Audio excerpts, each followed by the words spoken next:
네, 여러분 안녕하세요. 더오름 수학 원장 이승준 선생입니다.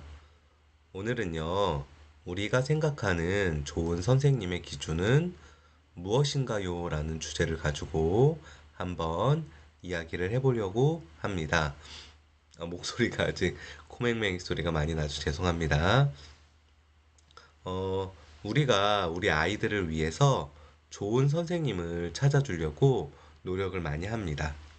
우리가 생각하는 좋은 선생님, 특히 수학을 가르치는 것에 있어서 좋은 선생님은 어떤 선생님인가 제가 생각을 해봤더니 큰 학원, 대형 학원에서 잘하는 반의 아이들을 가르치는 학력이 좋고 이제 실력이 있는 그런 선생님을 우리가 대부분 좋은 선생님이라고 이야기를 합니다. 또 대형 학원에서 소속돼 있는 선생님들 같은 경우에는 어느 정도 검증이 돼 있다고 생각을 하기 때문에 대부분의 선생님들이 좋은 선생님이고 우리 아이가 실력이 부족하고 우리 아이가 따라가지 못해서 이제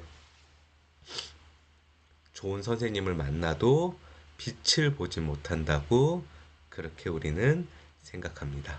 어느 정도 일정 부분은 맞는 부분이 있고 어느 정도는 동의할 수 없는 부분이 있어서 이 부분에 대해서 한번 이야기를 해보려고 합니다.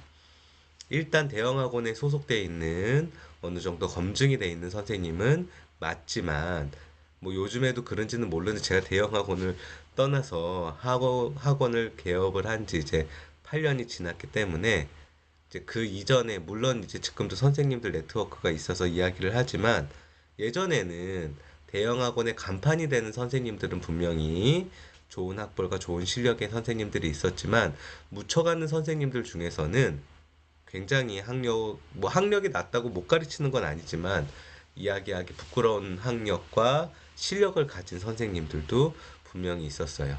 고액을 들여서 모든 선생님을 다 채용할 수 없기 때문에 그런 선생님들을 채용해서 학원의 수익을 조금 더 극대화하는 그런 경우들이 많았습니다. 지금은 어떤지는 잘 모르겠어요. 제가 이제 선생님들을 만나봐도 그런 부분들이 많이 있었습니다. 그래서 우리 부모님들이 어느 정도 일정 부분 대형 학원과 학력이 검증된 선생님을 선호하는 이유 중에 하나 역시 학원 강사라는 게 예전부터 진입 장벽이 너무 낮았고 이제 아무나 할 수 있는 직업이라는 그런 이제 정설이라고 해야 되나요? 그런 이제 보편적인 시각들이 있었기 때문에 이제 우리 부모님들이 조금 더 검증된 나의 아이의 선생님을 조금 더 검증된 이제 선생님으로 찾고자 그렇게 생각하시는 것 역시 충분히 동의하는 부분이고 공감하는 부분이라고 저는 생각합니다. 근데 이제 그 동의와 공감을 넘어서 그럼 과연 제가 전자에서 얘기했던 그런 선생님이 분명히 좋은 선생님이냐? 그거는 호불호가 분명히 있다고 생각합니다. 왜 그런지 저의 이야기를 한번 대비해서 들어보시면 좋을 것 같습니다. 저는 다행스럽고 너무나 감사하게도 수학적인 재능이 조금 있어서 어렸을 때부터 그 재능을 가지고 수학을 잘했습니다. 재능이 있었기 때문에 잘했고, 잘했기 때문에 더 열심히 해서 수상도 하고, 대학도 수학과로 특기자로 진학을 할 수가 있었고, 당연히 수학은 쉽게 잘 풀리는 거라고 생각을 했어요. 근데 이 재능이 이제 설명하기가 조금 이제 어려운데 어떤 재능이냐 하면은 그 문제를 보면은 문제 풀이 방법이 생각이 나는데 물론 뭐 모든 문제가 다 해설과 다르게 이제 풀이하지는 않지만 나만의 풀이 방법이 생각나고 이게 정확하게 뭐라고 설명을 할 수는 없지만 도형을 보거나 아니면 문제를 봤을 때, 아, 이거는 당연히 이 숫자가 들어가야 된다라고 눈에 보이는 그런 것들이 있었어요. 문제를 읽어보고 그 수식을 보면은, 아, 이거는 당연히 이 숫자가 들어가야 된다라는, 아, 이건 자명한데, 이거는 뭐라고 말로 설명할 수는 없지만 자명한데, 이제 그런 거를 좀 보는 눈이 있었어요. 그래서, 그리고 또 그렇게 풀었는데 답이 잘 맞았습니다. 이게 또 재능이라고 하면 재능일 수 있겠죠. 그쵸? 이제 그래서 수학과를 진학을 했는데 문제는 굉장히 잘 풀고 답은 잘 맞췄는데 이게 증명이 안 되니까 굉장히 학교를 다니면서 많이 힘들었어요. 아이들을 가르치는 직업을 했을 때 초반에는 문제는 굉장히 잘 푸는 똑똑한 선생님이긴 했는데 개 중에 아이들이 왜 그래요? 라고 물어봤을 때 답을 잘 해줄 수 있는 그런 선생님은 아니었어요. 그러니까 아이들이 저만 잘 풀고 그랬지 아이들이 저를 초반에 만났었던 아이들은 증명을 많이 듣지 못한 것도 사실이긴 해요. 그래서 처음에 제가 그 부분에 대해서 자괴감을 가지고 공부를 굉장히 열심히 했어요. 막 거의 한 1, 2년 동안 원리와 원론을 다 찾아보고 이제 증명을 다 해보고 그런 식으로 조금 더 원리와 원칙적으로 해설적으로 부드럽게 푸는 방법에 대해서 연습을 많이 했어요. 왜 그랬냐 하면 이제 모든 아이들을 다 저와 같은 재능을 가지고 있는 증명을 해주지 않아도 이제 뭔가 이렇게 신기하게 자명한 방법을 가지고 문제를 풀어주는데 이해를 할 수 있는 아이들은 사실 생각보다 그렇게 많지는 않아요. 전체 한 100명의 수강생이 수업을 듣는다라고 하면 그 중에서 많아야 5명? 5명도 안 될 때도 있을 수 있죠. 나머지는 그냥 입만 벌리고 그러면서 그냥 듣는 거에 불과했었다고 저는 생각을 해요. 다양한 방법, 노가다스러운 방법도 있고 정말 둔탁하지만 해설적인 방법도 있고 또 나만의 직관적인 방법도 있고 그런 아이에 맞는 다양한 방법을 설명해 주기 위해서 노력을 했습니다. 학원에 굉장히 공부를 잘하는 정말 월등하게 2등과도 차이가 많이 나는 월등하게 1등을 하는 한 학생이 있어요. 이제 이 아이한테 어제 수학 설명을 해줬는데 이제 이 아이가 제 풀이를 보더니 이렇게 이야기를 하는 거예요. 아, 선생님이 푸는 이 직관적인 풀이를 자기는 도저히 흉내낼 수가 없다는 거예요. 그래서 제가, 아, 그러냐? 아, 미안해. 내가 조금 더 그러면 원리적으로 풀어줄게 했더니, 아니에요. 괜찮아요. 선생님이 이렇게 해설에 없는 직관적인 풀이를 풀어줘야 자기는 그게 좋다는 거예요. 해설적인 풀이는 자기가 얼마든지 공부해서 익힐 수 있는데 이런 직관적인 풀이를 들을 수 있는 곳은 잘 없다고 자기는 이게 좋다고 이야기를 하더라고요. 그럼 여기서 이제 포인트가 있는데 무슨 포인트가 있냐면 제가 이 친구를 설명을 해줄 때 항상 직관적인 풀이로만 설명을 해줬냐? 그러면 아마 이 친구는 저와 공부를 안 했을 거예요. 이 친구가 초등학교 때부터 학원을 다녔고 이제 중학교 3학년 올라오면서부터 저랑 수업을 하긴 한 건데 이 친구 저랑 선행을 나가거나 수업을 할 때 항상 모든 처음은 원리와 원칙 그리고 해설에 부합된 가장 그 베이직스러운 기본적인 그런 풀이법으로 아이를 설명을 해줬습니다. 그게 완벽하게 자리를 잡은 다음에 이 친구 역시 그래요.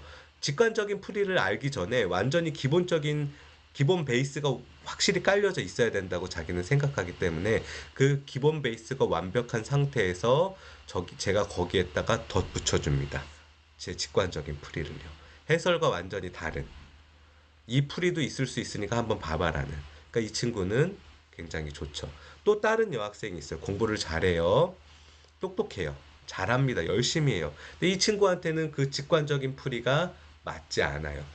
그 정도로 그 절대적인 1등의 친구 역시 막 수학적인 두뇌가 그렇게 뛰어난 친구는 아니지만 이 잘하는 친구는 그 친구보다도 수학적인 머리가 덜 뛰어나기 때문에 이 친구한테는 굉장히 해설과 부합된 원리 원칙대로 설명을 해주고 이 친구는 해설에 있는 그 생략된 풀이도 잘 이해를 못하기 때문에 그 해설에 생략된 풀이를 제가 아이가 해설을 동그라미 쳐서 왜 이거는 여기가 나왔어요라고 하면 그거를 풀어서 설명을 해주는 그런 과정을 거쳐서 설명을 해주고 있습니다.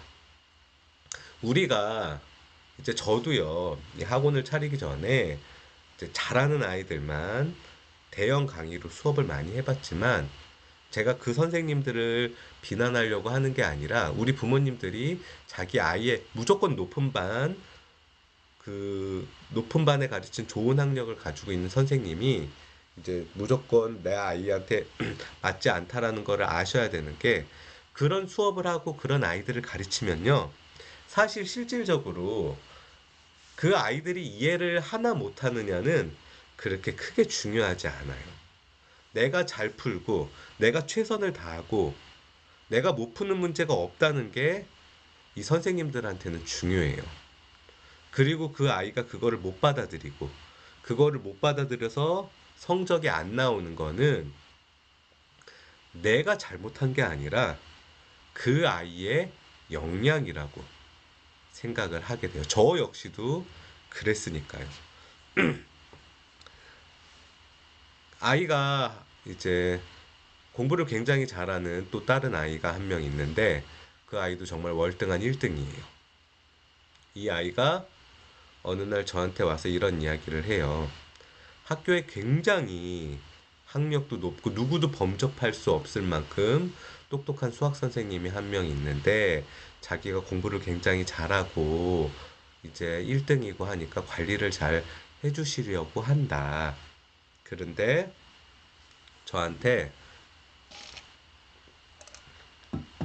죄송합니다, 이 선생님이 이제 그런 이야기를 한다는 거예요.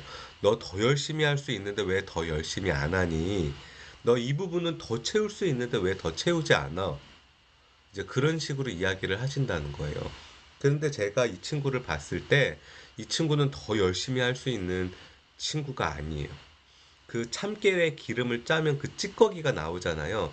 그 찌꺼기를 한 번 더 짠 친구예요, 이 친구는.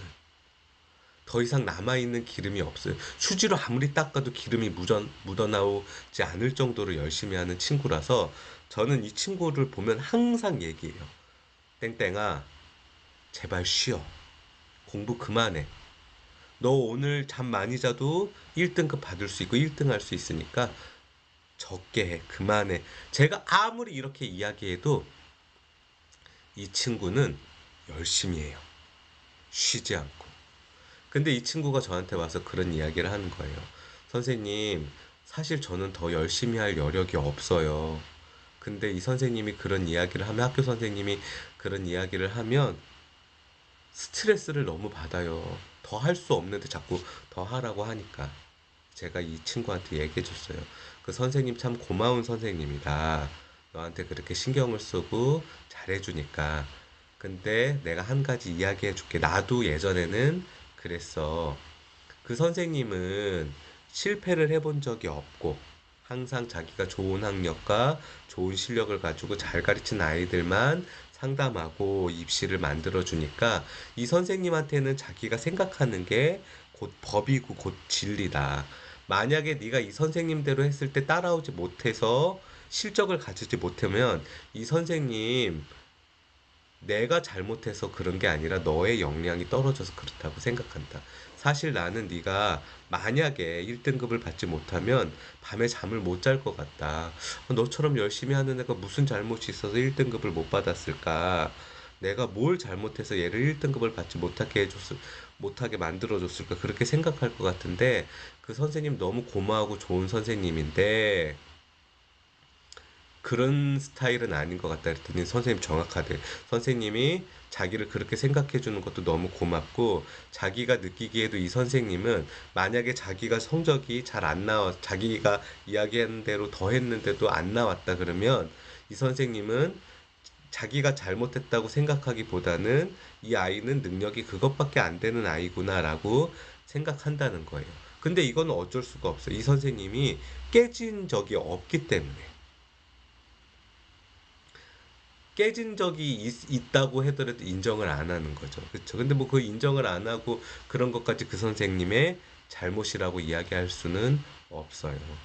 우리가 항상 잘 가르치고 좋은 학력을 가진 선생님을 만나야 되는 건 맞아요. 그런데 저 역시도 교만하지 않으려고 너무나 많이 노력을 하지만, 잠깐의 틈만 있으면 그 교만해지는 거는 정말 순간이거든요. 높은 학력과 좋은 실력에 직관적으로 잘 풀고 문제를 못 푸는 문제가 없을 정도로 실력이 있는 선생님이 겸손하기까지 한 거. 내 방법이 틀렸을까? 다른 방법이 이 아이의 실력을 더 늘려줄 수 있지 않을까라고 고민까지 하는 그런 선생님은 사실 만나기 쉽지 않아요. 높은 반에 있다고 꼭 실력이 느는 건 아니에요. 낮은 반에 있는 선생님이라고 꼭 공부를 못하는 선생님은 아니에요. 중요한 거는 우리 아이가 어느 반에 있는지가 아니라 어디에서 공부하던 우리 아이의 실력에 맞는 수준에 맞는 풀이법과 문제를 풀고 그거에 맞춰서 공부를 해나갈 수 있는 게 그게 가장 중요한 포인트라고 저는 봐요. 우리 부모님들 어떻게 생각하실지 모르겠지만 이 부분에 대해서 한 번 더 깊게 생각해 보셨으면 좋을 것 같습니다. 우리가 생각하는 좋은 선생님의 기준은 무엇인가요? 여러분들은 어떤 기준을 가지고 선생님을 선택하시나요? 오늘 한번 고민해 보실 수 있는 시간이었으면 좋겠습니다. 시청해 주셔서 감사합니다.